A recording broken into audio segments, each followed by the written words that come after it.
buenas tardes a todos. Nuevamente por aquí una nueva entrevista, un nuevo personaje. En realidad no tan nuevo porque lo hemos tenido en nuestro canal ya en otra oportunidad. Pero les requiero recordar, las páginas de la obra es www.delcieloalatierra.com.ar, también de bongiovannifamily.com, y la nuestra www.lavidayeluniverso.com.ar.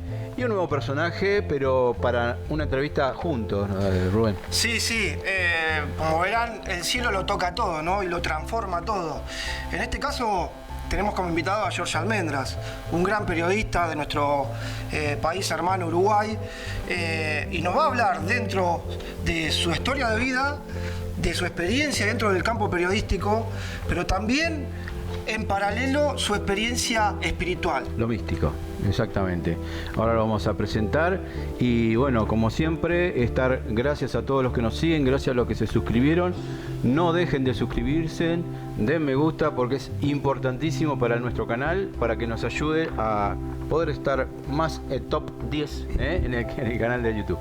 Vamos a presentarlo. Buenas tardes, George, ¿cómo estás? Bueno, buenas tardes a todo el equipo de La Vida y el Universo. Es un gusto estar junto a ustedes y que agradecer la deferencia de dialogar con ustedes precisamente y con la audiencia. No, nosotros lo agradecido y que puedas compartir un poco tu historia de vida. Muchos te conocen a través de los medios, pero hurgar un poquito en tu vida y ver esos puntos de inflexión que te han conducido hasta el día de hoy, lo que es hoy realmente Jorge Almendras. ¿Cómo fue Jorge Almendras de niño? ¿Fue una vida normal? Sí, las historias de vida representan muchas veces el derrotero que uno ha adoptado a lo largo de los años transcurridos. Yo ya voy por los 66 años transcurridos. Entonces, partiendo de una presencia a mi edad en Uruguay, no debo olvidarme mi lugar de origen. En materia de gestación, en materia de embarazo de mi madre, Francia, el barrio latino de París, ha sido el punto de partida de la semilla que obviamente se transformó más adelante en este personaje humano. De ahí pasamos a La Paz, Bolivia, en el año 55, naciendo en el mes de mayo a 5.000 metros de altura, 7 mesino. No se concretó nacer en Francia, pero sí en Bolivia. Y ahí hasta los 5 años en La Paz, Bolivia, para finalmente terminar en el año 60, cruzar los Andes, 5 días de tren, en los trenes que todavía se observaba claramente la figura de Perón, la foto de Perón, estamos hablando del año 60, y finalmente llegada a Retiro, al Gran Buenos Aires, para al día siguiente partir al Uruguay a través por la carrera cruzando el Río de la Plata. Desde ese momento se inicia la vida de Almendras,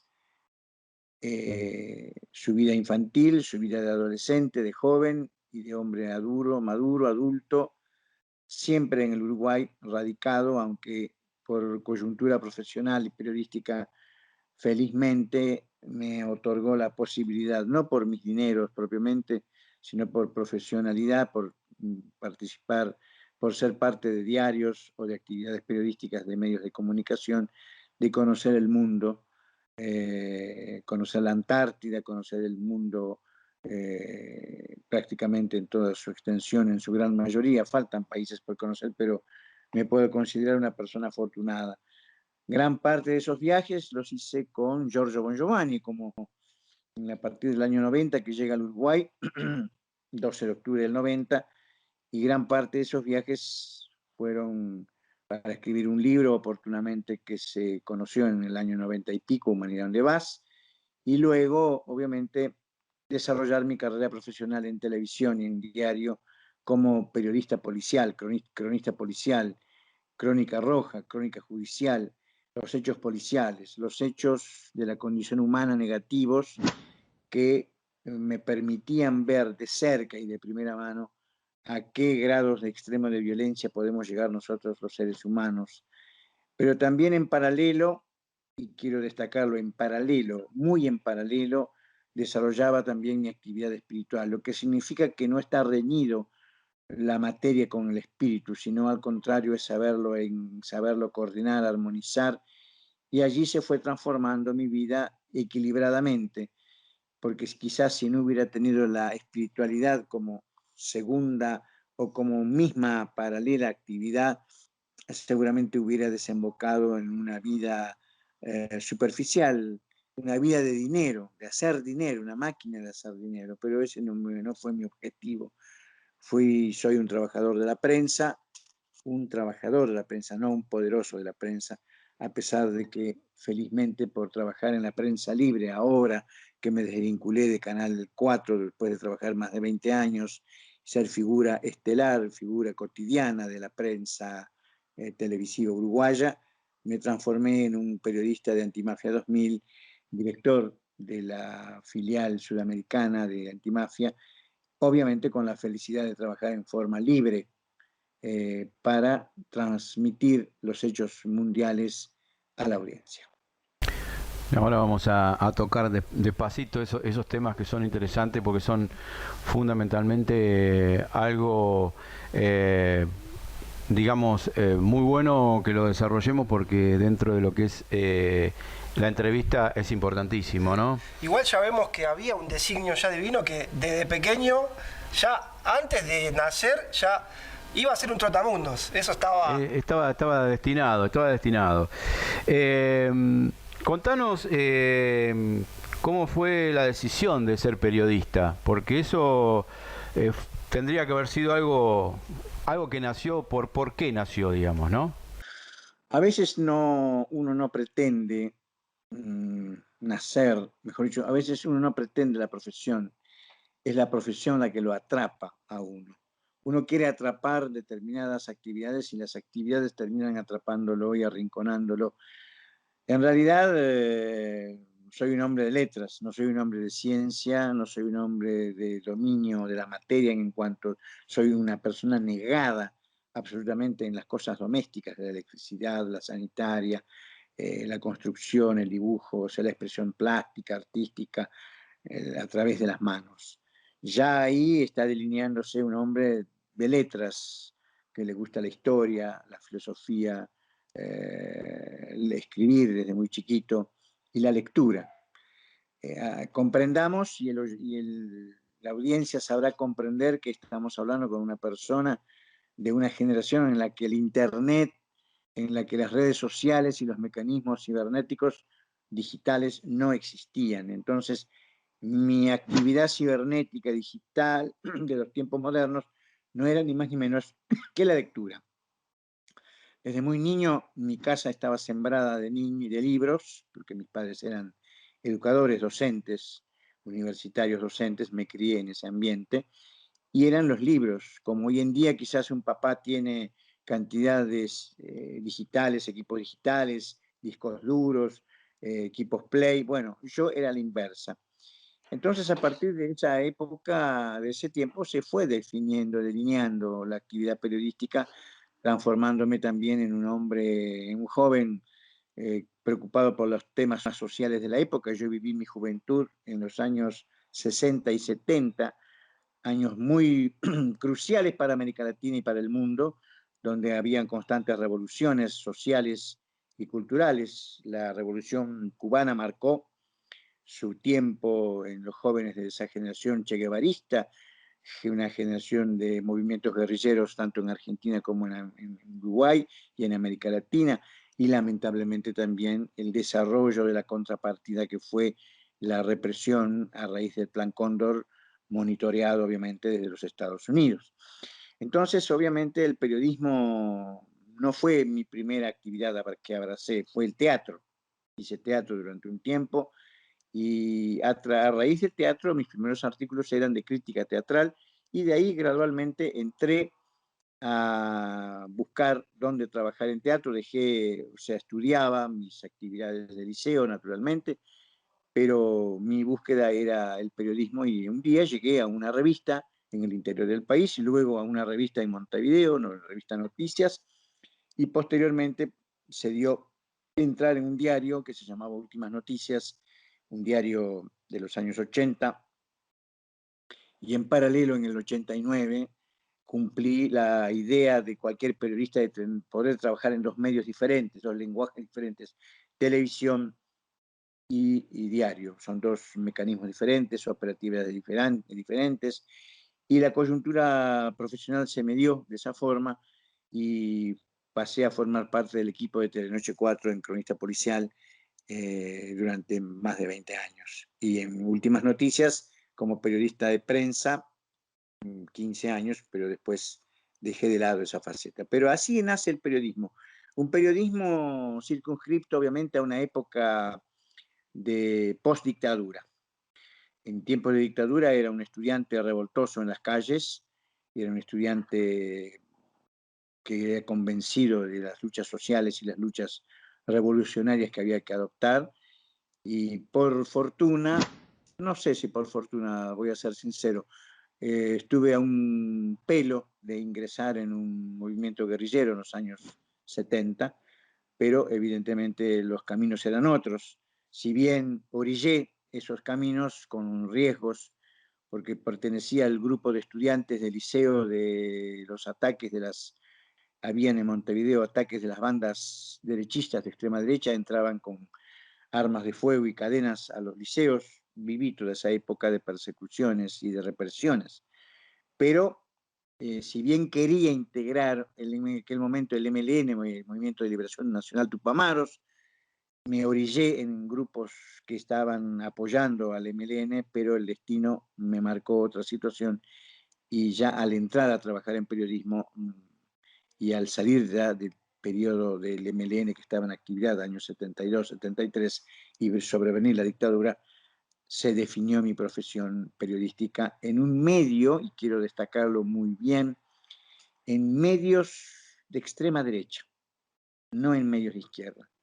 Los diarios en los cuales trabajé y el canal que trabajé eran diarios y televisiones de una postura opuesta políticamente a mi persona, pero junto a los colegas que trabajamos en aquella época nosotros desarrollábamos nuestra profesión, obviamente manteniendo nuestras ideas fuertes, pero gracias a esa estructura y a esa coyuntura me formé en el periodismo dentro de ese esquema, pero nunca renegué ni nunca me olvidé, y al contrario, en la medida que podía, mi forma de pensamiento, mi forma de encarar las dictaduras y todo lo que significaba los autoritarismos y las represiones en mi profesión lo fui desarrollando con libertad. No, espectacular lo que está diciendo, la verdad interesante, Rubén. No, además ahí muestra verdaderamente, como dijo él, lo atrapó la profesión, porque cualquier otro, si le preguntás, empezar a desarrollar una carrera periodística en los tiempos en los cuales estaban transcurriendo, yo creo que otro hubiera elegido otra cosa, no sé, arte y confección o cualquier otra cosa. Sí. Realmente un momento en el mundo muy difícil para elegir esto que el camino, decimos, ¿no? El camino. Realmente difícil. Pero bueno, bien decías, viste grandes saltos y grandes momentos modernos y contemporáneos delante de tus ojos, George, como periodista.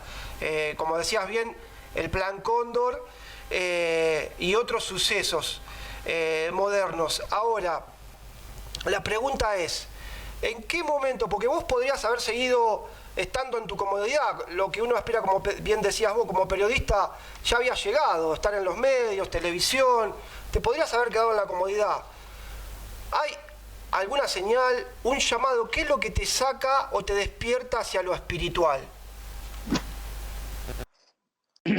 La profesión, el periodismo nos coloca en contacto con la condición humana absolutamente, aún tomando una profesión, una especialidad deportiva o una especialidad política o de notas sociales de la alta galería, El periodismo es una profesión que permite acercar al hombre, nos permite estar a las 10 de la mañana en Callao y Corrientes para situar al espectador argentino, dando una cobertura a una manifestación, a las 2 de la tarde en la Casa Rosada en una conferencia de prensa, o a las 5 de la tarde en una reunión empresarial en la Asociación Rural Argentina. Nos permite acercarnos a las distintas realidades, cotejar y conocer de primera mano las realidades, el hombre que vive en situación de calle, el hombre que es reprimido, el hombre que es asesinado en la calle, el hombre que ejerce la diplomacia, la hipocresía empresarial, la hipocresía política en una sede institucional, el político que ejerce la demagogia en cada momento que toma un whisky o un champán con una persona, el político que se compromete hasta la vida, el hombre que desarrolla su actividad represiva como el policía, el juez, el fiscal. Bien, todo eso lo viví en realidad uruguaya, pero evidentemente ya una preocupación, no, ya una inquietud adolescente o infantil en la azotea de mi casa en el barrio sur en los años 65, 66, de ver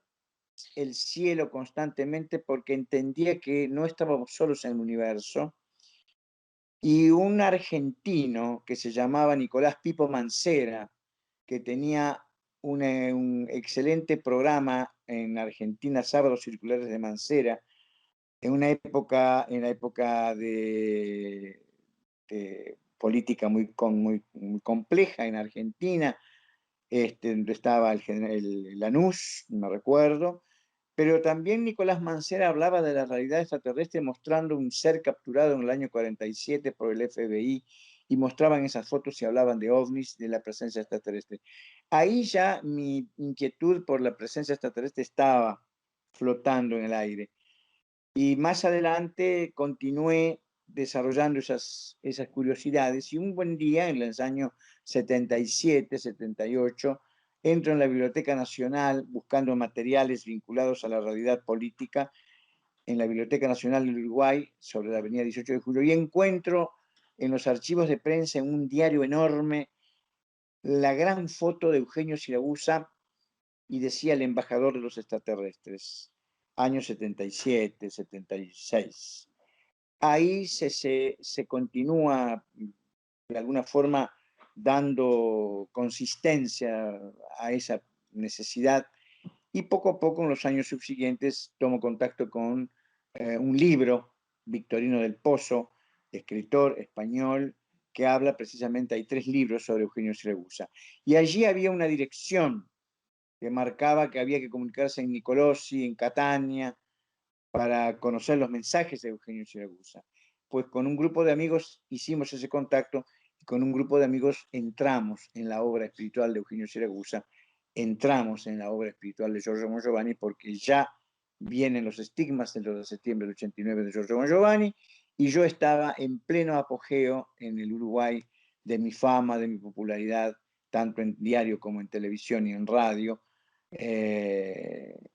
lo que permitió dar un gran espaldarazo a mi amigo Giorgio, a quien conocí personalmente por primera vez el 12 de octubre de 1990, cuando llega con 10 o 12 compañeros suyos que lo acompañaban en este viaje por Sudamérica, luego de pisar Argentina en primera instancia, después el Uruguay, Montevideo, y desde el 12 de octubre del 90 hasta hoy entablamos primeramente un lazo, seguramente primero espiritual, creo yo, en ese orden.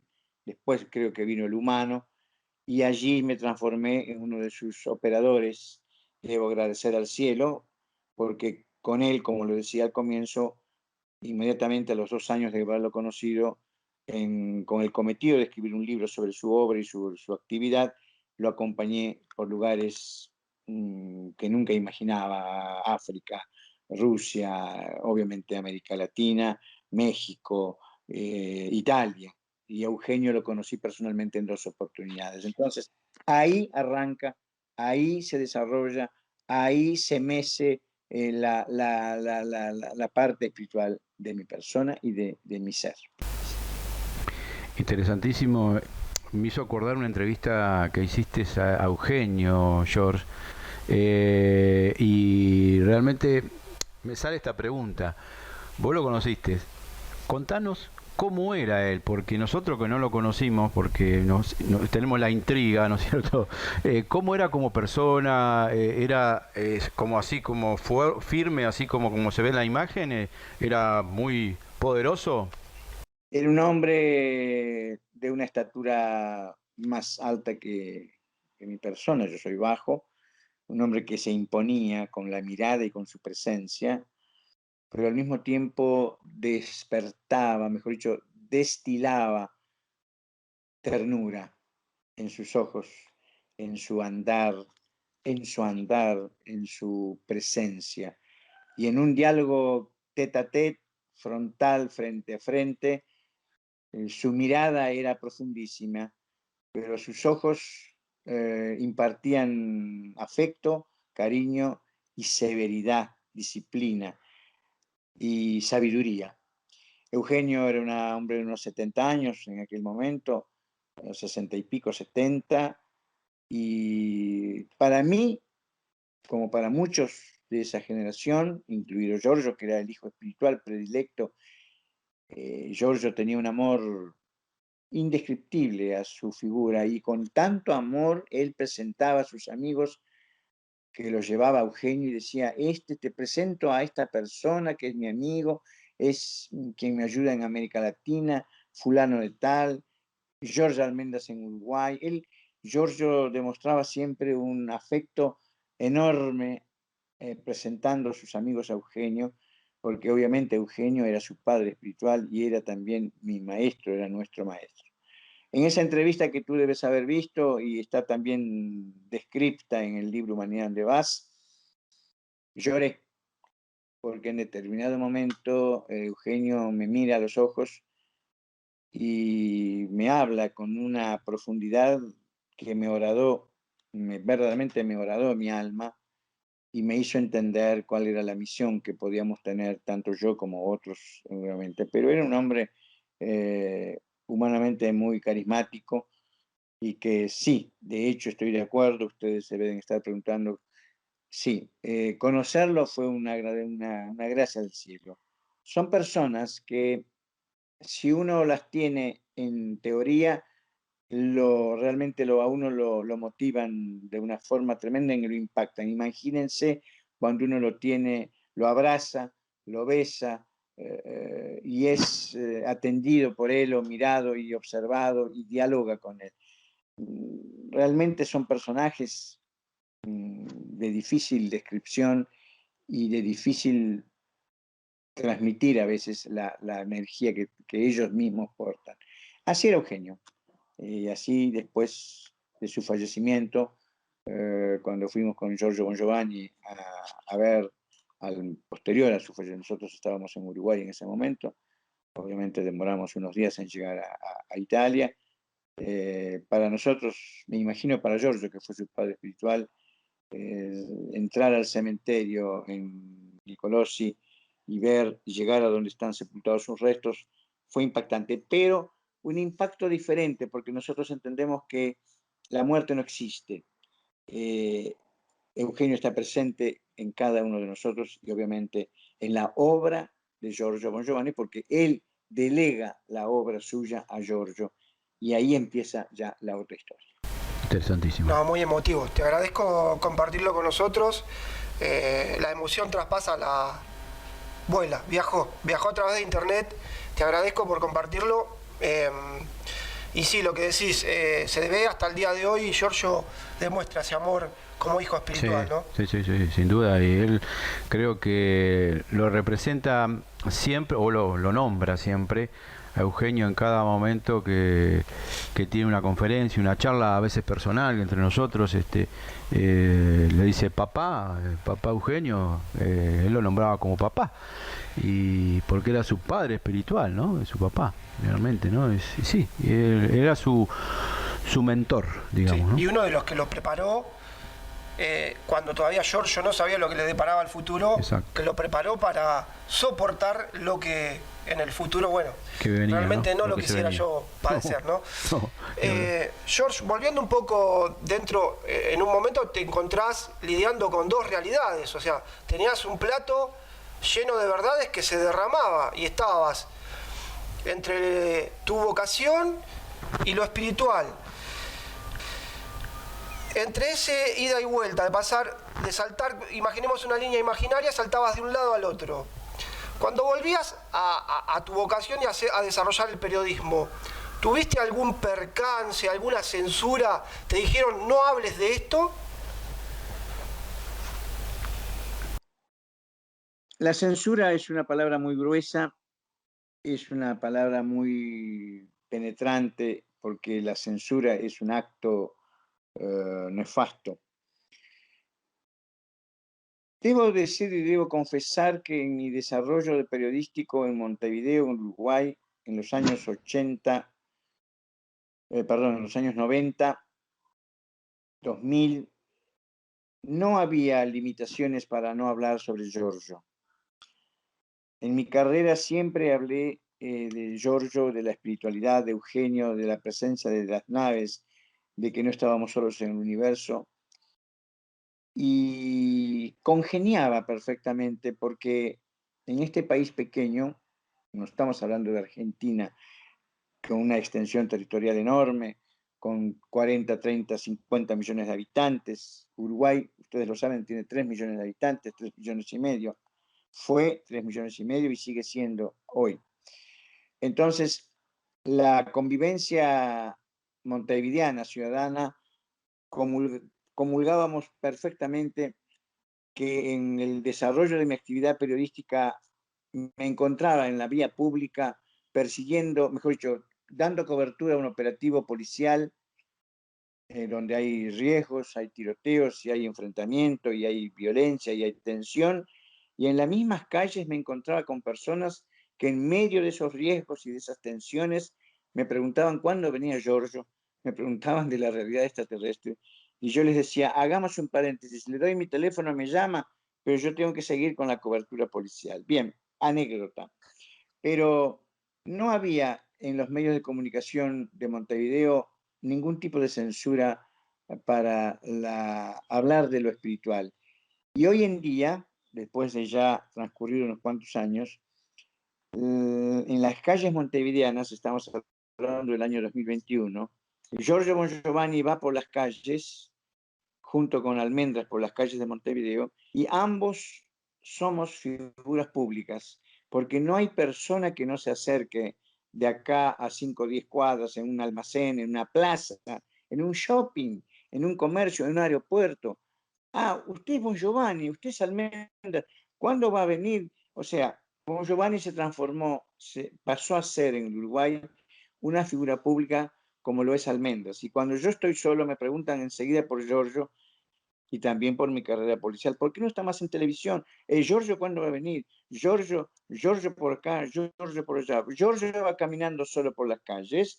Ah, usted está con Almendras, ¿no es verdad? Sí, usted es Bon Giovanni. Sí, nos vimos en una charla en el Ateneo de Montevideo en el año 95. Yo recuerdo y estuve ahí. Ah, usted sigue viniendo, qué alegría. Anécdotas.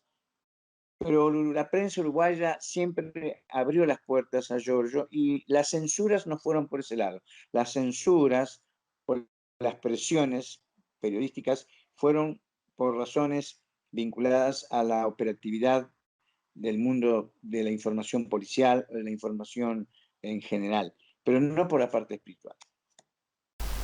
Interesante, sí, interesante porque es vos fíjate que acá, por ejemplo, por lo menos en nuestro país, no porque no se lo conozca Giorgio, pero sí estamos limitados en ciertos puntos, porque hay muchas creencias divididas y muchas cosas que se piensan de diferente manera. Entonces,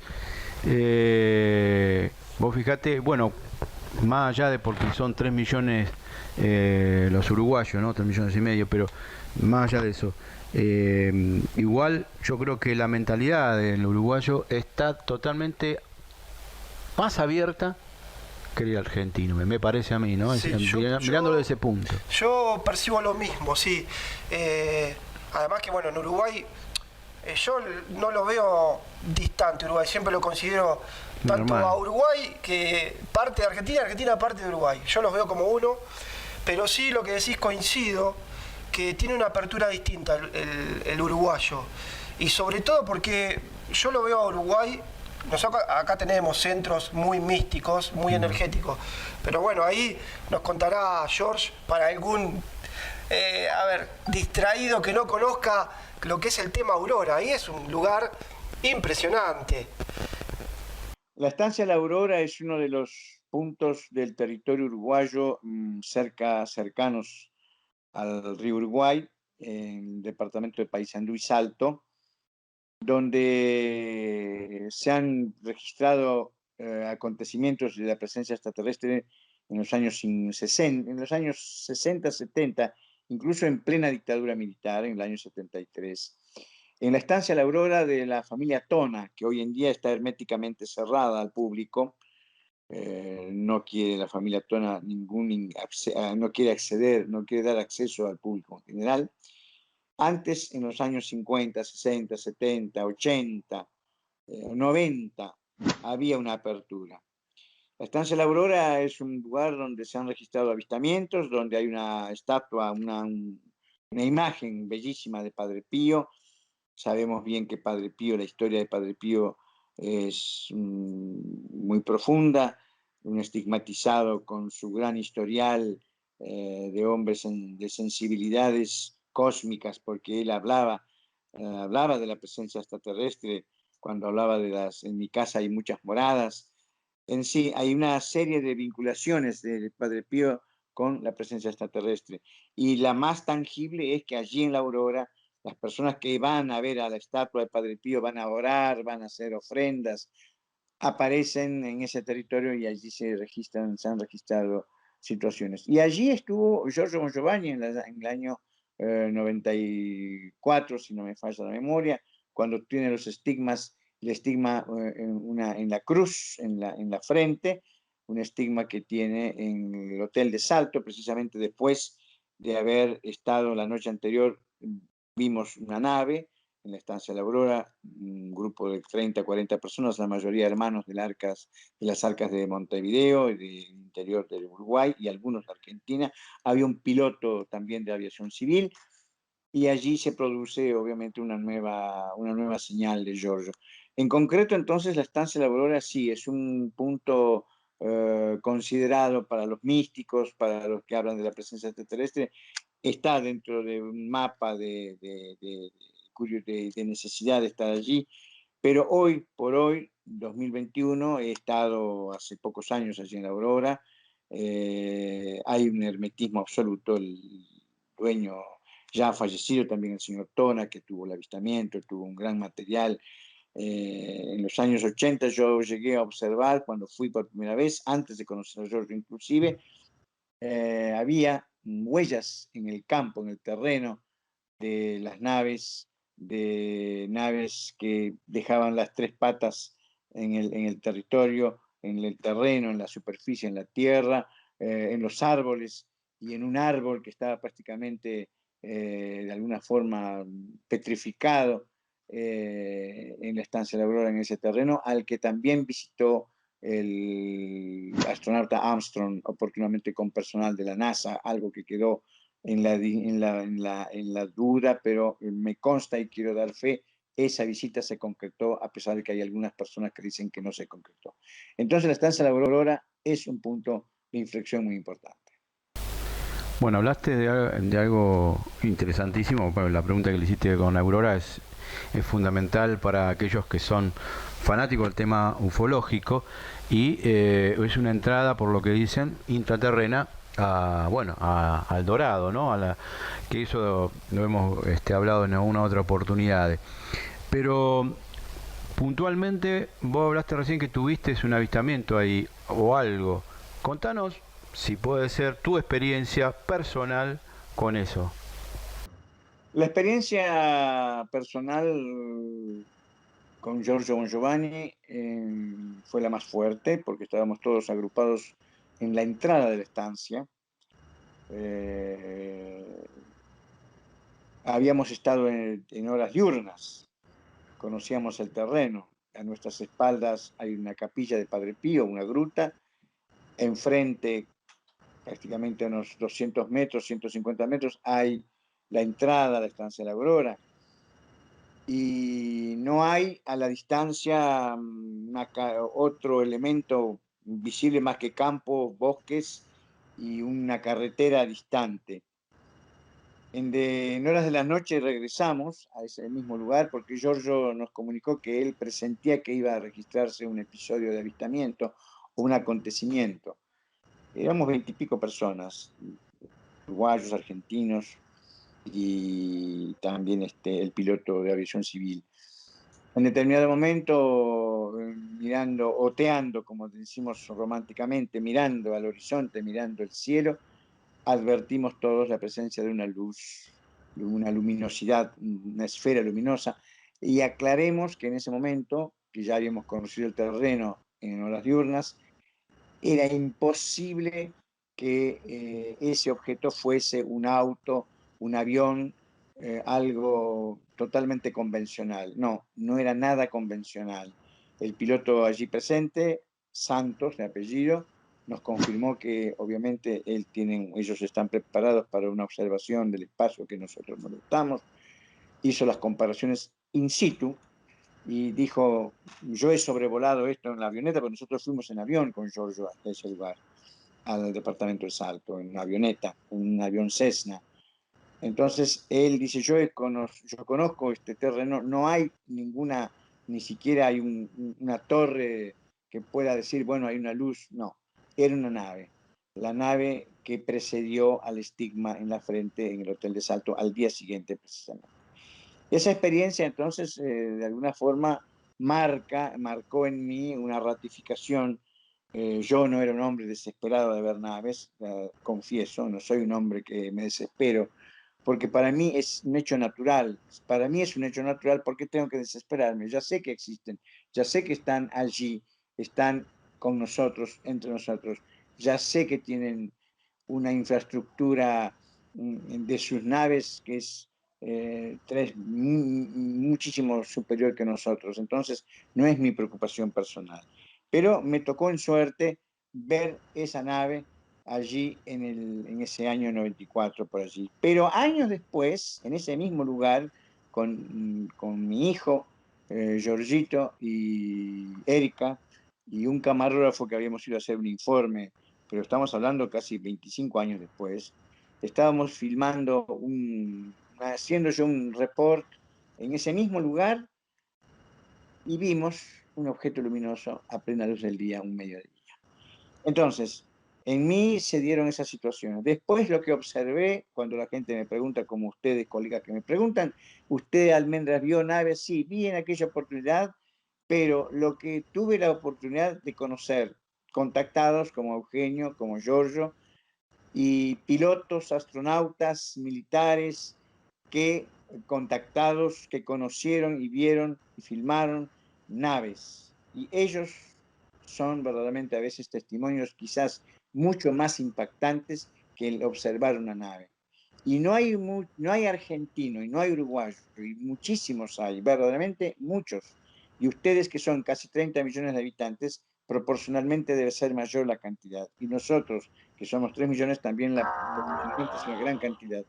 Muchos han observado naves cuando eran niños y recién años después, en muchas oportunidades me han confesado, quiero confesarle algo, Almendras, en programas de televisión que hemos hecho con Erika, mire, yo me callé por tantos años, vi naves, pero me callé para que no digan que estoy loco. Impresionante la experiencia que tuvo como digamos, observador, ¿no? Porque él ha observado estas figuras como bien dice, ¿no? Que se veían en el horizonte, bueno, la descripción toda que nos planteó. Pero realmente creo que la postura que él tiene como que sabe que está, pero que o sea, yo lo tomo por este lado.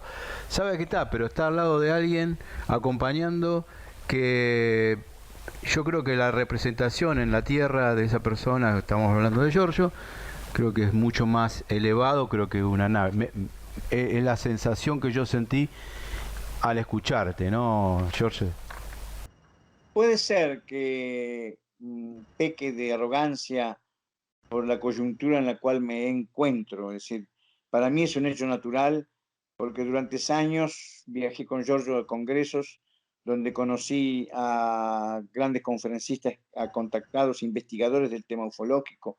Conocí al niño, que en aquel momento, cuando lo conocí ya no era un niño, era un hombre de unos 40 años, al niño del caso Roswell, cuyo padre era el militar que esconde y rescata material del crash de Roswell del año 47 en Estados Unidos y lo deja en la casa y se lo muestra a su hijo. Bueno, yo conocí al niño, hoy ya en aquel momento, en el año 95, 96, era un hombre mayor, un hombre de unos 40 años, y que él me hablaba la experiencia de su padre cuando encuentra esos materiales de la nave que hace el crash en Roswell, que merece también otra historia para otro momento, pero estar en contacto con Antonio Ursi, ya un contactado más reciente, con Carlos Díaz, bueno, obviamente Giorgio, astronautas, a uno de alguna forma quizás me hacen minimizar esto, pero no despreciar ni desprestigiar, al contrario, minimizar simplemente, porque para mí es un hecho natural. Lo que obviamente en mi camino espiritual, lo que ha ido marcando, acentuándose quizás por mi profesión, fue trabajar en valores de justicia, en valores de lucha social o de lucha revolucionaria, de la mano o inspirado en una fuerza, con una fuerza espiritual enorme, de que las luchas espirituales son el ABC de las luchas sociales y deben serlo así. Y quiero hacer una referencia. Cuando hablamos del Che Guevara, por ejemplo, todos tenemos la visión atea, marxista, leninista de este hombre, de este gran revolucionario, Ernesto Che Guevara, argentino, rosarino, que es un orgullo que debería ser para los argentinos haber tenido este hombre en su historia. Pero para mí, y siempre mantengo la teoría, el Che Guevara, que conocimos todos en el año 60, en la Revolución Cubana, y de ahí hasta que lo asesinan en Bolivia, el Che Guevara en su juventud, y lo vemos bien en la película Diario de Bicicleta, Diario de Motocicleta, en su juventud, los valores espirituales para mí eran las musas inspiradoras de su entrega a una causa revolucionaria. Un hombre joven que cruza con su asma un río, una vertiente de agua a nado para estar con unos leprosos y no tener miedo a contagiarse de lepra, y lo hace porque dice, los leprosos no pueden pasar una Navidad solos, y él se tira al agua asmático y está con ellos, los abraza, los toca, tienen que tener una fortaleza espiritual, no una fortaleza atea, marxista, leninista. Entonces, ese joven que vive esa experiencia en su primer recorrida por América Latina en motocicleta, después vino una segunda que fue la que lo marcó para entrar después en la revolución, pero la teoría es que lo espiritual es la base para la lucha revolucionaria. Y eso es lo que en definitiva Bon Giovanni nos fue marcando a todos, un hombre que con sus estigmas, su simbología, su mística, su sabiduría mística, su gran conocimiento de la espiritualidad, nos fue abriendo un camino hasta el día de hoy que se define con la lucha social, el compromiso con las causas sociales, por luchar por la justicia, por la verdad, para que eliminemos de una buena vez las injusticias sociales, las violaciones a los derechos humanos, las dictaduras, las mafias, el crimen organizado. Y en ese contexto aparece un nuevo camino de obra, que es el que vivimos hoy todos juntos, con los jóvenes del movimiento cultural y artístico Our Voice. Quizás me adelanté, pero forma parte todo esto hablar también de los jóvenes. Perfecto, No, perfecto. bárbaro. Coincido con vos, George, que no pecás de, como decías vos, para vos es una realidad, lo toma como algo normal porque lo fue viviendo. Claro. Y eso es lo que intentamos, tanto vos como nosotros, perdón que te tutee, como nosotros, acercarle esta verdad a la gente, que en algún momento la humanidad abra su conciencia y tome esta realidad del cosmos como algo normal y que lo libere de este sistema que constantemente ha asediado y ha querido aplastar la cabeza de esta humanidad, ¿no? Y justamente me diste el pie para hablar de Antimafia y cómo sin querer en tu camino de vida el cielo te llevó a transformarte en un componente importante en la misión de Giorgio Bon Giovanni. Sin querer queriendo, como decía el Chavo, evidentemente la definición por la lucha antimafia se fue dando, haciendo camino al andar. La imagen de Giorgio Bon Giovanni el 23 de mayo de 1992 en Montevideo, cuando todos conocimos la noticia del asesinato de Giovanni Falcone. La imagen de él en la casa en la que estábamos, mirando por la ventana con los ojos llenos de lágrimas, en una época en la que Bon Giovanni era un estigmatizado, un contactado, que hablaba de los estigmas, de la revelación de Fátima, de la señalada al anticristo, de su experiencia de estigmatizado, de su experiencia como contactado de naves. Pero en los ojos de ese 23 de mayo del 92 de Giorgio, recuerdo haberlo visto, en que ya en ese momento comenzaba a dibujarse el Giorgio Bon Giovanni, director periodista de Antimafia. Y todos nosotros también fuimos desarrollando en ese acercamiento la necesidad de transformar nuestra riqueza espiritual en una lucha vinculada a la mafia.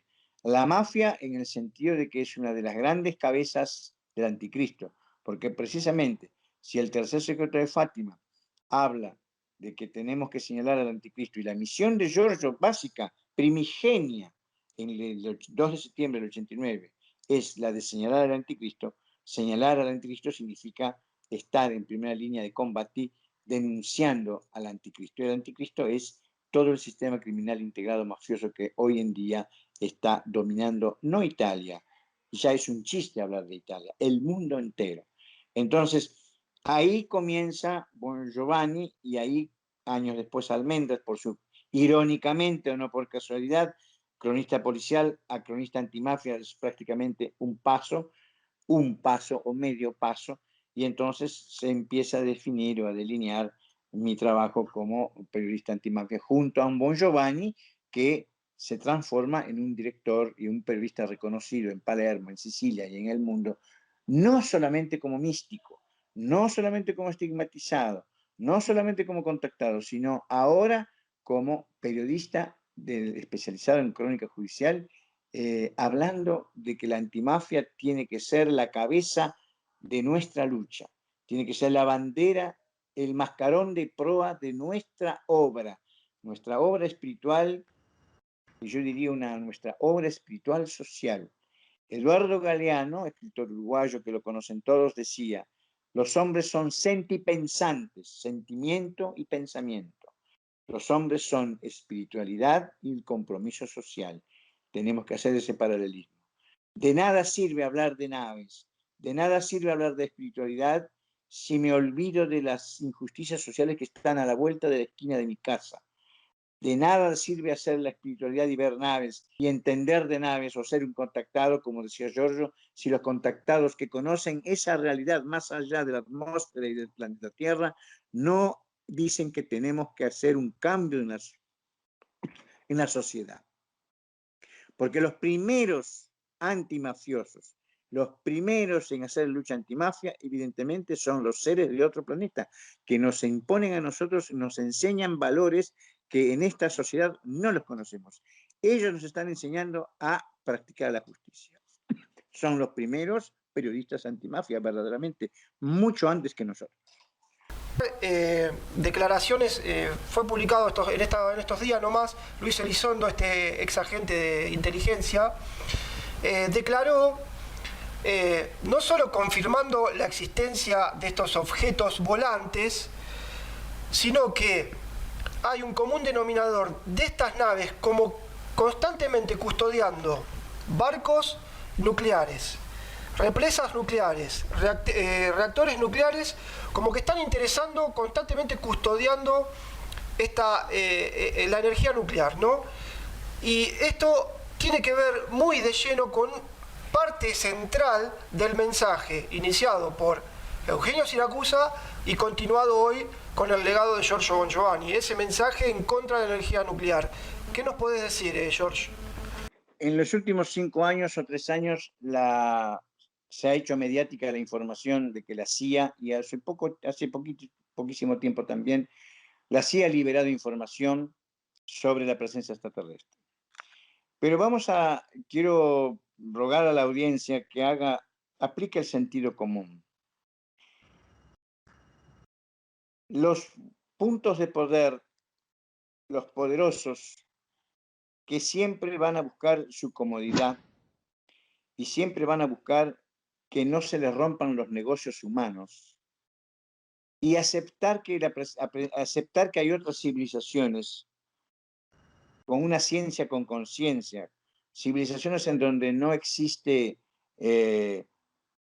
situaciones de narcotráfico, no existe la violencia de género, no existen las injusticias sociales, no existe el dinero, donde existen otros valores, otra ética y otra moral en otras civilizaciones. Aceptar eso, el ser humano, y a ciertos niveles de poder, significa que, bueno, mis negocios se van a perjudicar. Por lo tanto, yo tengo que dar a la humanidad una concepción diferente de que estos seres extraterrestres, estas civilizaciones de otros planetas, vienen a destruirnos, vienen a comernos vivos.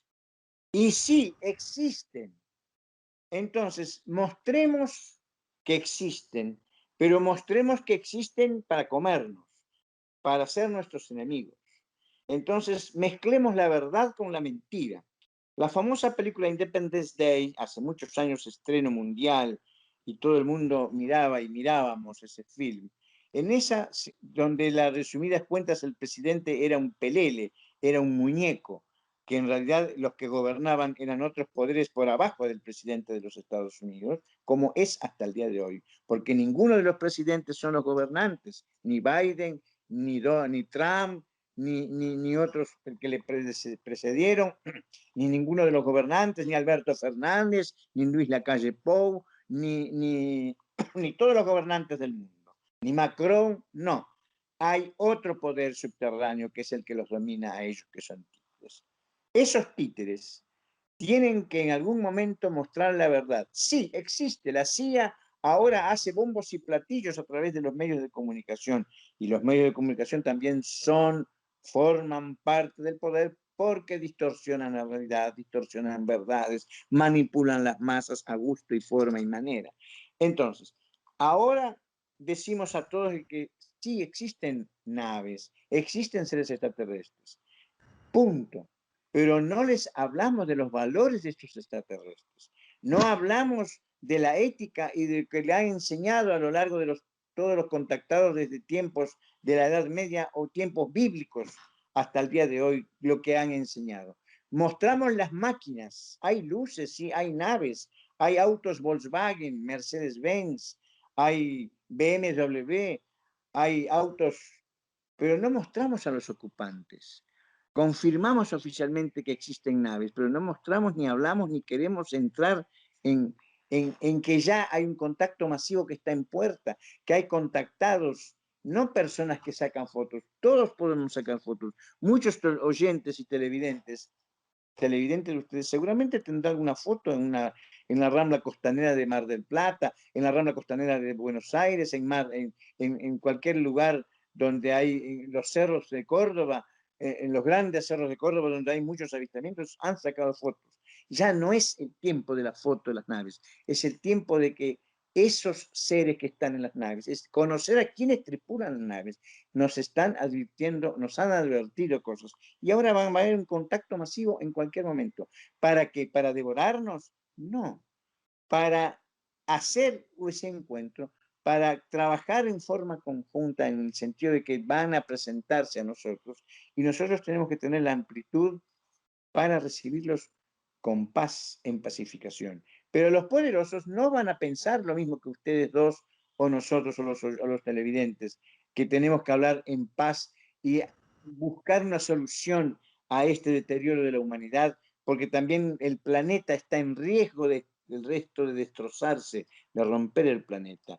Nosotros tenemos que trabajar en otra corriente. Y ellos también buscan eso. Pero los poderosos van en contra de todo eso. Entonces, hoy en día, siempre van a diseminar a través de los medios de comunicación todo tipo de versiones que a veces no se ajustan a la verdad. Los seres extraterrestres no vienen a comernos como reptiles, no vienen a sustraernos el agua, no vienen a experimentar con nosotros, no vienen a devorarnos. Están atentos a una explosión nuclear.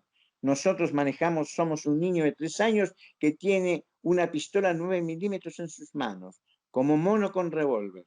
Nosotros estamos a un paso de hacer explotar a la humanidad y al mundo. Y ellos que están en la casa grande, que es el gran cosmos, dicen, no, estos estúpidos están, en cualquier momento revienta todo. Nos vamos a acercar cada vez más, pero para de una buena vez por todas poner punto final, pacíficamente, porque con la capacidad científica que ellos tienen, nos podrían haber dominado, no ayer, nos podrían haber dominado hace varios siglos, desde tiempos bíblicos, así, literalmente, pero no lo han hecho, porque si no, harían lo mismo que hace el hombre, harían lo mismo que el imperio americano, los imperios, harían lo mismo que los españoles que entraron a América Latina y la destrozaron, la saquearon y todavía se impusieron. Y hoy América Latina, Europa, protesta por los inmigrantes que los echan a patadas y dejan que se ahoguen en el Mediterráneo. ¿Qué hicieron los españoles cruzando el otro lado del Atlántico? ¿Se les echó a patadas? No, se los dio cobijo.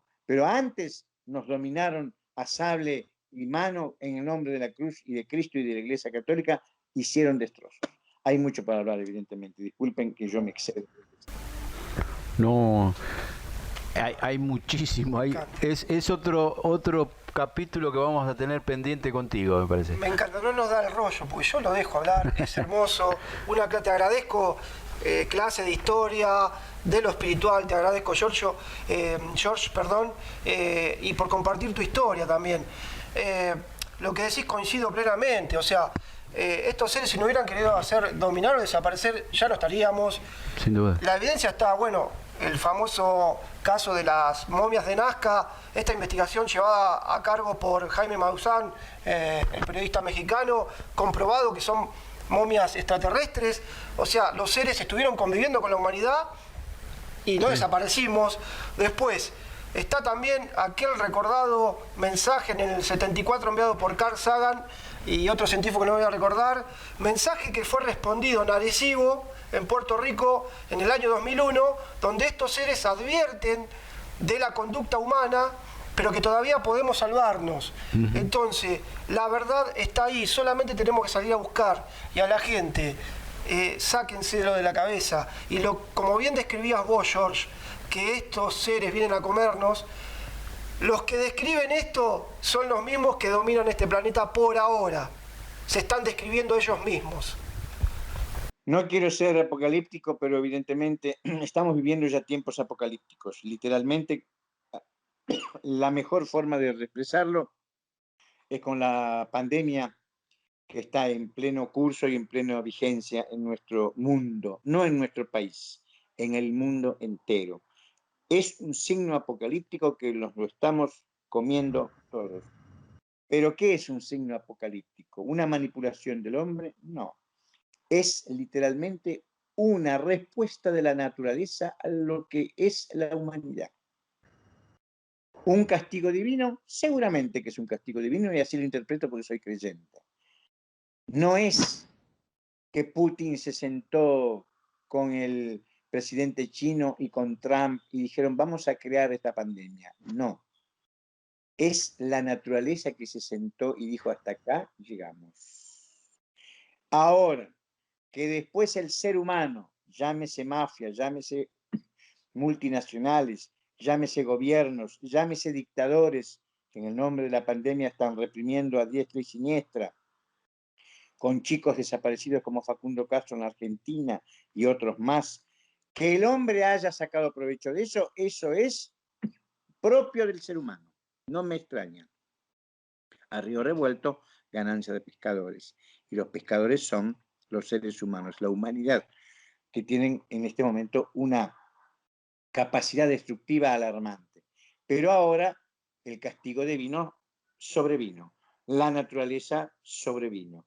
En definitiva, lo que está sucediendo es la metamorfosis, el cambio. Si no lo hace el hombre por sí mismo, lo va a tener que hacer el hombre porque la naturaleza se lo va a obligar a prepo y a pulmón. Mientras tanto, en el camino, científicos, médicos, políticos, doña María, Juan Pueblo, hacemos el devaneo, nos vacunamos, no nos vacunamos, la Pfizer o nos da tal o cual vacuna, es buena, no es mala, cerramos los negocios, no cerramos negocios, decretamos cuarentena, no decretamos cuarentena. Los presidentes se agarran la cabeza, otros festejan y celebran. Algunos se mueren de hambre y mueren patéticamente por el COVID. Otros se hacen multimillonarios con el COVID. Entonces, ahora estamos en tiempos apocalípticos. Evidentemente los signos se están dando. Las profecías de tantos profetas, las profecías de un señor que se llama Giorgio Bongiovanni, un estigmatizado contemporáneo, no de la Edad Media, no es Nostradamus, no es Parravicini, no, es un hombre contemporáneo que ustedes lo conocen, que lo conocemos, que anda por las calles, vive su experiencia mística y vive también su misión. Yo digo, si me creen o no me creen, es problema del otro, no de él. Entonces, nosotros, no hay peor ciego aquel que no quiere ver, viejo refrán que tiene su vigencia. No hay peor sordo que aquel que no quiere escuchar. Somos una sociedad ciega y sorda, que no queremos ni ver ni escuchar. Y bueno, seguiremos adelante.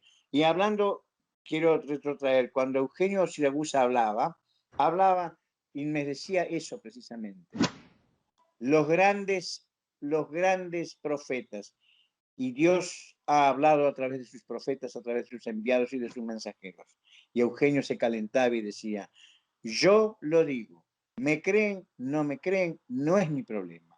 Eso lo tienen que decir los contactados. Y nosotros, a su forma, y nosotros, ustedes que son comunicadores, también lo están diciendo. Que después el televidente lo crea o no lo crea, ya es otro problema. Ustedes están dando la posibilidad de entrevistar a Giorgio Bongiovanni, no a Almendras, que es un felpudo, a Giorgio Bongiovanni, a contactados, a personas que tienen una riqueza espiritual y que puedan transmitir. Ustedes mismos la están transmitiendo. Después, si me escuchás o no me escuchás, es problema tuyo. Yo te lo estoy diciendo. Si cruzás el semáforo, Corrientes, y los autos están pasando y no miras el semáforo, los autos te van a pasar por encima. No me hiciste caso, te pasaron por encima. Esa es la realidad. Tal cual. Es así, es así. No sé si querés hacer otra pregunta. Yo estoy empachado. Estás lleno, ¿no? Sí. Yo, para finalizar, George, vos al comienzo hablaste de los jóvenes y Our Boys. A mí me gustaría que cierres con algo de los chicos. Tu hijo está en este movimiento. Me encanta la forma que trabajan. Quisiera ser chico también, ¿no? Porque quisiera estar ahí, pero no puedo, no me dan los números. Pero quisiera que cierres con esto porque creo que vale la pena recordar y también el esfuerzo que están haciendo ellos, ¿no? Por defendernos. No solamente tenemos que hablar de la obra como obra espiritual de Giorgio Bongiovanni. Ahora, la obra de Giorgio Bongiovanni, la obra espiritual de Giorgio Bongiovanni, son los jóvenes. Son los jóvenes los que tienen y tendrán que hablar lo que está hablando Bongiovanni hoy, lo que habló Eugenio en su momento, lo que hablaron otros profetas en su momento. Pero los jóvenes ahora hablarán de la misma forma, con ropa de jóvenes, con terminología de jóvenes, con los dichos de los jóvenes, con las muletillas de los jóvenes, con las travesuras de los jóvenes, La juventud ahora es la única esperanza. El 24 de marzo de hace 2 años, frente a la Casa Rosada, conversando con algunas abuelas de Plaza de Mayo, una de ellas se aferró de la mano de la hija de Bon Giovanni, que lo entrevistaba, Sonia Bon Giovanni. En aquel momento tendría 17 años, hoy ya es una mujer de 19, de 20 años, perdón, no de 19, de 20 años. La agarró de las manos y le dijo: ustedes los jóvenes son los que van a tener que subir a los estrados con nuestros pañuelos para seguir reclamando justicia por nuestros desaparecidos. En esa frase que le hizo llorar, la hizo emocionar a Sonia Bon Giovanni a sus 17 años, está dicho todo. La obra de Giorgio Bon Giovanni ahora ha hecho un giro importante, pero no por un capricho, por un designio divino. La hija cumple ahora un papel fundamental, no solamente humano, sino también seguramente dentro de un diseño divino. Si creemos en Giorgio Bon Giovanni, lo vamos a comprender y la vamos a apoyar. No solamente a Sonia Bon Giovanni. Sonia Bon Giovanni es el vértice de jóvenes que tienen conciencia ética, valor, coraje, no tienen hipocresías, tienen sed de justicia para cambiar a este mundo. Porque los viejos no estamos haciendo lo que deberíamos haber hecho. Entonces, son los jóvenes del movimiento Our Voice. No importa, del movimiento no importa el nombre. Son los jóvenes que están detrás de una chiquilina que vino a ser, y hoy tiene 20 años, que sigue y va a seguir seguramente como siguió Giorgio Eugenio Siragusa. La obra de Eugenio, seguramente Sonia Bon Giovanni será la obra de Giorgio Bon Giovanni. ¿Un diseño divino? Sí, no un capricho. No es porque Sonia Bon Giovanni sea heredera de una multinacional, sea Lady Di, sea una gran modelo, sea una gran actriz. No, tiene los valores de un ADN y de una genética que seguramente por alguna razón vino en este mundo. Y acá está la prueba. El movimiento Our Voice extrae a los jóvenes que están suicidándose por el mundo, perdidos, desesperados, desilusionados, o simplemente en las nieves, en las neurosas. Mi hijo tiene 15 años. Hace 3 años, una persona que discrepaba que mi hijo esté en Our Voice me dijo: ¿y usted permite que su hijo esté en una manifestación luchando por los desaparecidos o por valores de justicia cuando tiene 13 años, 12 años? Yo le dije: yo no lo permito. Yo soy el hombre más feliz del mundo que lo haga. Porque si no lo hiciese me preocuparía. Porque los niños y los jóvenes, sobre todo los adolescentes, tienen que comprometerse con las luchas sociales, comprometerse con la vida humana. Porque si yo educo a un joven a solamente tener dinero, a hacer buena vestimenta, a hacer buenos contactos y carburar todo mi cerebro para que lo único que tengo que hacer es ganar plata, ganar plata, ganar plata, ganar plata, ganar plata, ganar plata, ganar plata y ganar plata y nada más, nos vamos todos a la nada. Significa entonces que si mi hijo de 12 años está con una pancarta de un desaparecido, es porque tiene en sus entrañas el valor de justicia en la sangre, el valor de que ya está podrido de ver a un mundo más podrido que él, que está cansado con sus 12 años. Entonces, los jóvenes de Our Voice son en este momento la esperanza de la humanidad, porque son jóvenes que tienen ese ADN, esa genética que tiene esa joven que se llama Sonia Bon Giovanni, esa joven Sonia Bon Giovanni que tiene la genética de un hombre que se llama Giorgio Bon Giovanni, ese Giorgio Bon Giovanni que tiene la genética de seres de una gran luminosidad práctica y espiritual y filosófica y de sabiduría, y que tiene los signos en su cuerpo, sencillo y por eso. Y después, de ahí para atrás, podremos hablar 20 horas más. Pero lo importante es que tenemos que comprender que la obra de Giorgio Giovanni ahora ha hecho un giro importante. ¿Seguiremos hablando todos nosotros como ahora estamos hablando de las naves? Sí. ¿Seguiremos hablando de los acontecimientos marianos? Sí. ¿Seguiremos hablando de apariciones marianas y de hechos milagrosos? Sí. ¿Hablaremos de nuestros hermanos del espacio, de los contactados? Sí. Pero eso dentro de una nave, dentro de un contexto que se llama lucha social, porque el compromiso social tiene que ser nuestro rector de vida. No solamente la visión New Age del mundo de la ufología New Age, o del mundo de la sensibilidad New Age, o de las costumbres orientales cuando somos reoccidentales, New Age, por souvenir, por hobby. No, ahora es el tiempo de que cuando salgo a la calle y me reprimen, tengo que hacer respetar mis derechos y tengo que denunciar que se está matando al pueblo palestino. Tengo que denunciar que hay represores libres. Tengo que denunciar que hay corrupción en el gobierno. Tengo que denunciar que hay niños que se mueren de hambre. Tengo que denunciar que hay políticos corruptos. Mucho tengo que denunciar. Y eso hace Werewolf. Gracias a Dios y feliz. Realmente un cierre extraordinario.